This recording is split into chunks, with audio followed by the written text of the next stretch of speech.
মই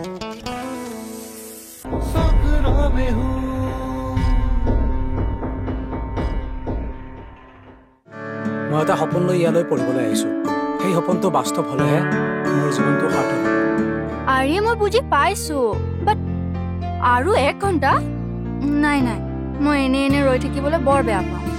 মদ পানী নিচাজাতীয় বস্তু খোৱাৰ অভ্যাস আছে নেকি? নাই নাই, আপুনি একেবাৰে চিন্তা নকৰিব। তুমি অলপ সহ্য কৰিব লাগিব, আৰু তুমি মাহঁততকৈ অলপ বেছিকৈ বুজি পোৱা আৰু জানা অলপ বেছিকে। মানে মেডিচিনত কিবা ডুপ্লিকেচি হৈছে।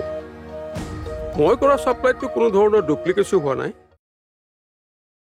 হয় দেও, কিছুমানৰ লাইফষ্টাইল দেখিলে হিংসাই লাগে। ক'ত কেনেকৈ বা পায় ইমান টকা? বহুত ৰাস্তা আছে অ'। সৎ পথেৰে উপাৰ্জন কৰা আৰু বক্ৰ পথেৰে উপাৰ্জন কৰা। আজিকালি তই কোৱা সেই দুয়োটাৰ বক্ৰ পথত যোৱা সকলৰে ভাল। একেবাৰে জয় জয় মই। ঠিক কৈছ। আজিকালি আমাৰ সমাজত ক্ৰাইম ইমান বাঢ়ি গৈছে। আগতে শুনিছিলো মানুহৰ ঘৰত চুৰ হৈছিল, ডকাইতি হৈছিল, টকা পইচা অলংকাৰ চুৰ কৰি নিছিল। কিন্তু আজিকালি হয় দেও, সেই মৰ্ণিং ৱাকত যোৱা লোকসকলৰ অলংকাৰ চুৰ কৰা, মানুহ কিডনেপ কৰি টকা বিচৰা, আৰু ড্ৰাগ এডিক্টবোৰে অকণমান টকাৰ বাবে ডাঙৰ ডাঙৰ ক্ৰাইম কৰা। ঠিক কৈছ। কিন্তু এতিয়া এটা ডাঙৰ ক্ৰাইম চলি আছে। কি? Human body organ trafficking. এইটো এটা বহুত ডাঙৰ চক্ৰ। ইয়াত বহুত ডাঙৰ ডাঙৰ মানুহ জড়িত হৈ আছে। বহুত টকাৰ লেনদেন। এখন ইণ্টাৰনেশ্যনেল মাৰ্কেট। হয় নেকি? পিছে তই কেনেকৈ জান ইমান? জানো আৰু। বুজিলো, গৌতম দায়ে কৈছে নিশ্চয়। CID অফিচাৰ যেতিয়া।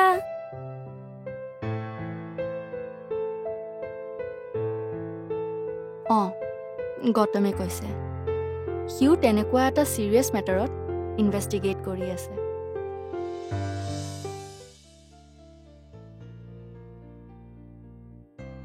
এই শইকীয়া ছাৰৰ ক্লাছটো যে ইমান ভাল লাগে।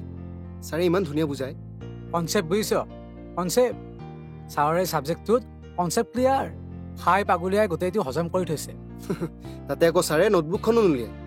হয় দে, ছাৰৰ নিচিনা এজন প্ৰফেচাৰ হ'ব পৰাহেঁতেন। হ'ব নেকি? আগতে ডিগ্ৰীটো কমপ্লিট কৰি লওঁ। ঐ, তই গৈ থাক বুজিছ, মোৰ অলপ কাম আছে। তোৰ আৰু কি কাম ওলাল? কলেজ হোষ্টেলত যাম, তাৰ পৰা অকণমান পনীৰ পৰা নোট ল'ব আছে মানে। ঠিক আছে দে, মই আহোঁ। যা।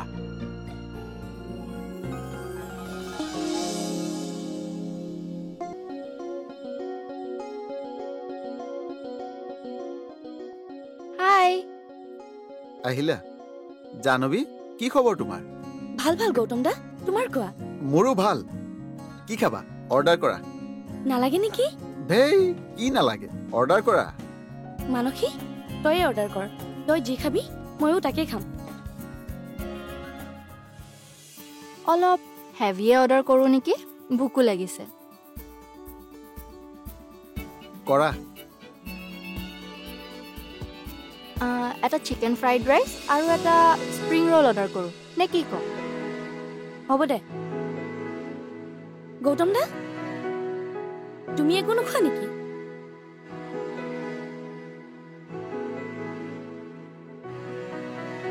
বুজিলো, তহঁত দুয়ো মানে একেখন প্লেটতে খাবি।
এৰি দিয়ক এই এই কোন হয় এই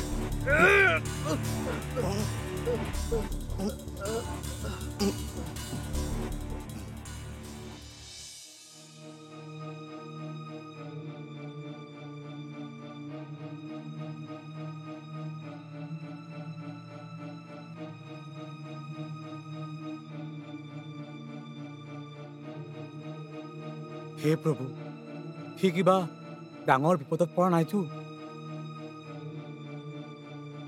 তাক বিপদৰ পৰা বচাবা প্ৰভু তোমাক ফৰজোৰে প্ৰাৰ্থনা কৰিছোঁ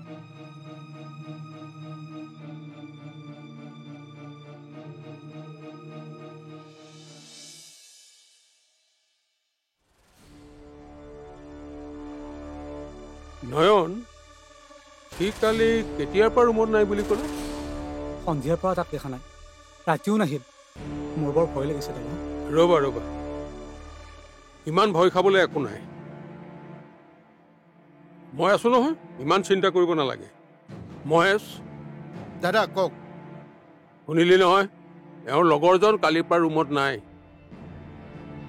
তই যাচোন অলপ বিচাৰ খোচাৰ কৰগৈ যা হ'ব দাদা মই এতিয়াই বিচাৰি যাম নয়ন তুমি কোনো চিন্তা নকৰিবা তোমাৰ বন্ধুক মই যিকোনো প্ৰকাৰে বিচাৰি উলিয়াম দাদা মই সিহঁতৰ ঘৰতো খবৰ দিয়া নাই একো নহয় দিয়া আজিৰ দিনটো যাব দিয়াচোন মহেশ গৈছে যেতিয়া কিবা এটা কৰিব যদি বিচাৰি নাপায় তেনেহ'লে ঘৰত খবৰ দিব লাগিব লগতে পুলিচকো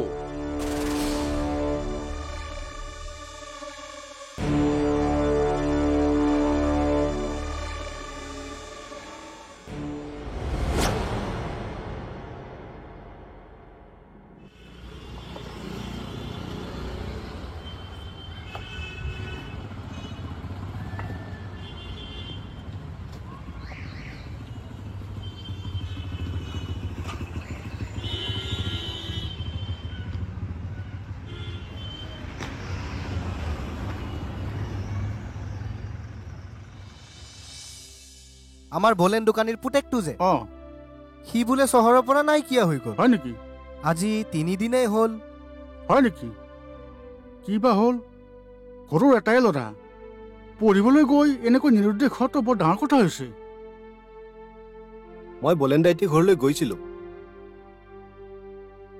বেচেৰাটো কান্দি কান্দি একেবাৰে অৱস্থা নাই বৰ দুখ লগা পৰিৱেশ ক'ত বা নাইকিয়া হৈ গ'ল ইমান মৰমীয়া ল'ৰাটো ঈশ্বৰে সোনকালে ঘূৰাই আনিলে হ'ল পুলিচত খবৰ দিয়া হৈছে নে নাই দিছে লগৰ ল'ৰাজন আৰু ঘৰৰ মালিকে গৈ পুলিচক জনাই থৈ আহিছে আৰু বলেন দাইটি ঘৰটোতো পুলিচ আহিছিল হয় নেকি বলেন দাইটিৰ ঘৰলৈ এবাৰ যাব লাগিব ময়ো একেলগে যাম দে হ'ব দে ময়ো যাম লগত ওলাবা যাম দে গৌতম দা বৰ ভাল ল'ৰা ইমান ভাল চাকৰি থকাৰ পিছতো অকমানো অহংকাৰ নাই অহংকাৰ থাকিলে মই তাৰ সৈতে থাকিলো হয়নে মোৰ কিন্তু বৰ ভাল লাগে একেবাৰে পাভযোৰা এইদৰে মনে বিচৰা ধৰণে সদায় থাকিবি থেংক ইউ ডিয়াৰ হেল্ল' কচোন হয় নেকি ঠিক আছে মই এতিয়াই আহি আছো 5 মিনিটত পাম অ'কে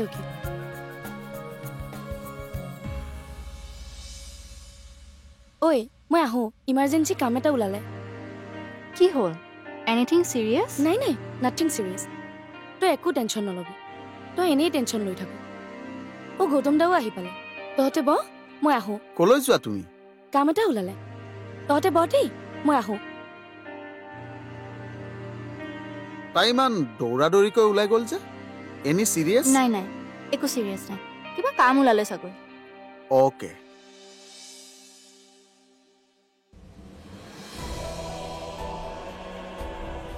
কি হ'ল হঠাৎ ইমান চিন্তাত বিভোৰ হৈ গলা যে তোমাক যে মই কৈছিলোঁ হিউমেন বডি অৰ্গেন ট্ৰেফিকিঙৰ কথা অঁ ভালদৰে মনত আছে। ৰিচেণ্টলি কলেজৰ ফাৰ্ষ্ট ছেমৰ ল'ৰা এটাৰ মিছিং কমপ্লেইন ৰেজিষ্টাৰ হৈছে। বৰ ভয় লগা হৈছে দেই। ইয়াৰ একো উপায় নাই নে গত? উপায় উলিয়াব লাগিব। এই ক্ষেত্ৰত মানুহবোৰো অলপ সংযত হৈ থাকিব লাগিব। তোমাকো কৈছো, বি কেয়াৰফুল, সিহঁতৰ পৰা সাৱধানে থাকিব লাগিব। ঠিকেই, আৰু তুমিও অলপ ছেফ থাকিবা। এই কেছটো এতিয়া মোক স্পেচিয়েলি হেণ্ডেল কৰিবলৈ দিছে। মোৰ দায়িত্ব আৰু বাঢ়িল। বুজিলোঁ, তাৰমানে ইয়াতকৈ বিজি হৈ যাবা আৰু লগ পোৱাবোৰ কমি যাব, হয়নে? তেনেকুৱা একো নহয়, বিশ্বাস কৰা।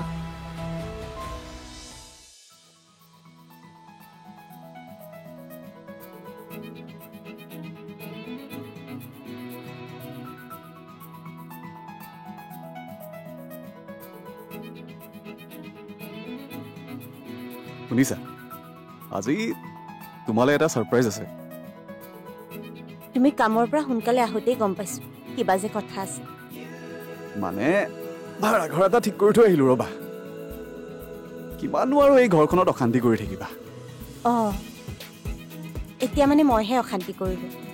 তোমাৰ ভাইটিৰ যিটোহে ষ্টাইল, ৰাতিপুৱা 9টা বজাত বিচনাৰ পৰা উঠে আৰু উঠাৰ লগে লগে তাক টেবুলত চাহ লাগে, আৰু নিদিলে মাৰ মুখখন ফুলে। হ'ব দিয়া, এইবিলাকৰ কাৰণেতো ভাড়াঘৰটো ঠিক কৰিছো ন। অহা সপ্তাহ মানে আমি ইয়াৰ পৰা গুচি যাম দিয়া। মায়ে মানি ল'ব জানো? বুজাব লাগিব মাক। প্ৰথমতে চাগে অলপ আপত্তি কৰিব, কিন্তু মই যেনেকে নহওক মান্তি কৰাম।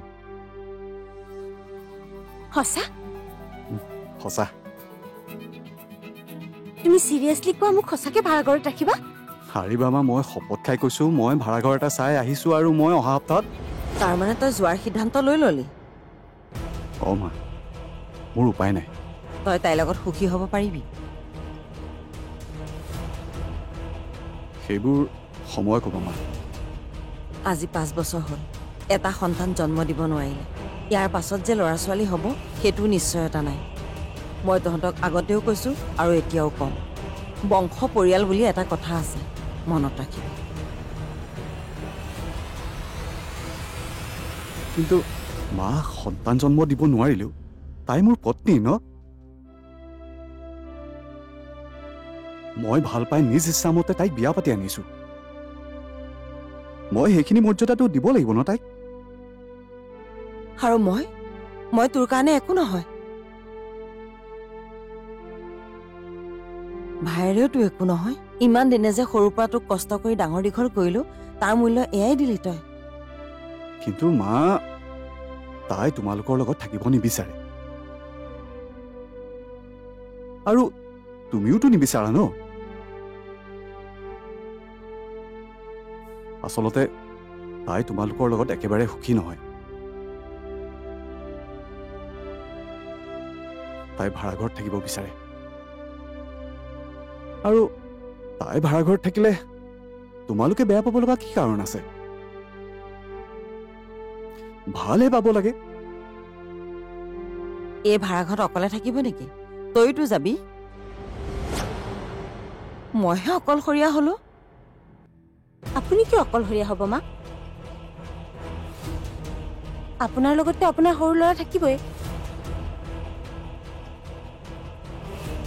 সৰু ল'ৰাক আপুনি বিয়া পাতি দিব, ঘৰলৈ বোৱাৰী আহিব, ল'ৰা ছোৱালী হ'ব, আপোনাৰ ঘৰখন ভৰপূৰ হৈ যাব।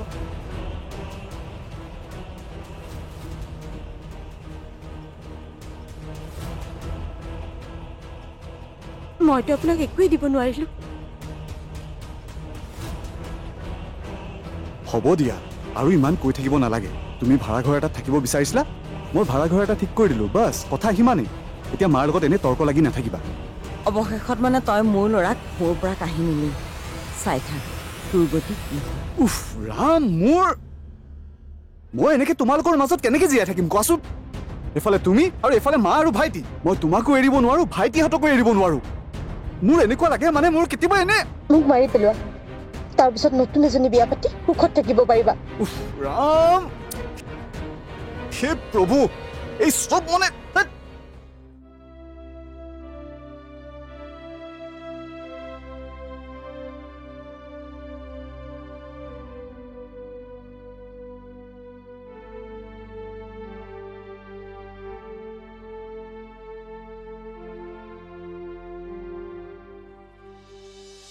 ক্লাছ আজি ভালেই গ'ল ন ভালে হৈছে দে ভিনদৈ যে বাক এনেকৈ ভাড়াঘৰত ৰাখিবলৈ মান্তি হ'ব মোৰ বিশ্বাসে হোৱা নাই মোৰ মনটোৱে যে এতিয়াহে কিবা অলপ শান্তি পাইছে জানো বৰ ভাল হ'লে বায়ে এতিয়া আৰু অশান্তি ভুগিব নালাগে আৰু চকুৰ আঁতৰ হ'লে কিজানি সম্পৰ্কবোৰ ভাললৈ আহে যি হয় ভাল হ'লেই হয় আৰু বৰমাৰ কথা চিন্তা কৰিও বেয়া লাগিছে জানো যিমানে যি নহওক কিয় নিজৰ ল'ৰাক এনেকৈ আঁতৰাই ৰখাটো কোন মাকে সহ্য কৰিব চা মানসী যি হয় ভালেই হয় চাবি পিছত সকলো ভাল হৈ যাব তাকেই কামনা কৰোঁ মই গৌতমক খবৰটো দিবই পাহৰিলোঁ ৰ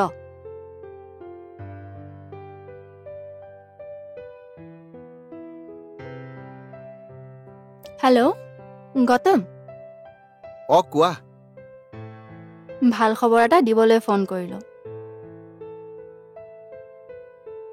ভিনদৈ বাক ভাড়াঘৰত ৰাখিবলৈ মান্তি হ'ল ক'ত লৈছে ভাড়াঘৰ মোক কোৱা মতে লোকেশ্যনটো হ'ল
কি হ'ল মিষ্টাৰ প্ৰতাপ নাহিল যে ছাৰ নহ'ব বাবেতো মই আহিছোঁ তোমাৰ সৈতে মোৰ কি মতলব ভাই ভাই বুলিও কয় আৰু কি মতলব বুলিও প্ৰশ্ন কৰে কি আচৰিত আচৰিতটো হমেই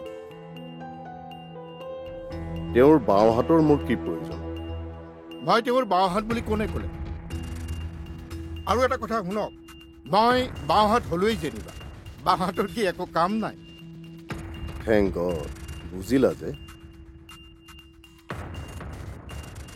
আমাৰ কামত বাওঁ হাতৰ কোনো প্ৰয়োজন নাই ছাৰ বাওঁ হাতৰ প্ৰয়োজন আপুনি পাহৰি গ'ল আমাৰ কামত কোনো বাওঁ হাতৰ প্ৰয়োজনেই নাই তাৰমানে আপুনি শিবিত কৰাৰ পাছতো সোঁ হাতেই ব্যৱহাৰ কৰে নেকি হোৱাট ডু ইউ মিন ইংৰাজী বুজি নাপাওঁ অসমত আছে যেতিয়া অসমীয়াতে কথা পাতকচোন তুমি কাৰ সৈতে কথা পাতি আছা এতিয়াও গমেই পোৱা নাই ইচ্ছা কৰিলে মই তোমাক এতিয়া ইয়াৰ পৰা গতিয়াই বাহিৰ কৰি দিব পাৰোঁ চেষ্টা কৰি চাওক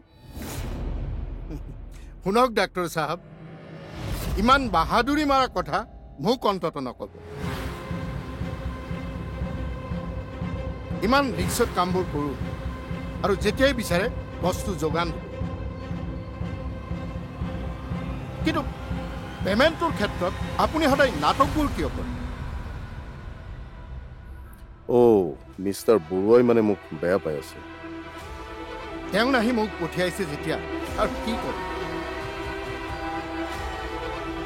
অ'কে চব ঠিক হ'ব মই ব্যৱস্থা কৰি আছোঁ আৰু চৰি হা অ'কে আহোঁ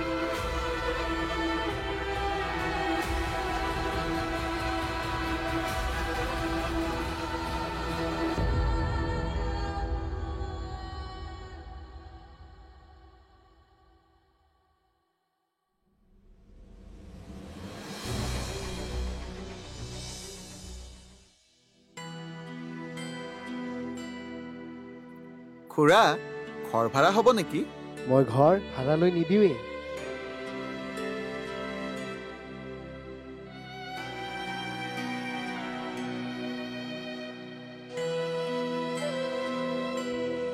যোৱাকালি নামভাগ কেনেকুৱা পালে নামভাগ খুবেই ভাল লাগিল সময় সুবিধা পালে আপোনাক আকৌ নিমন্ত্ৰণ কৰিম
Sakura behu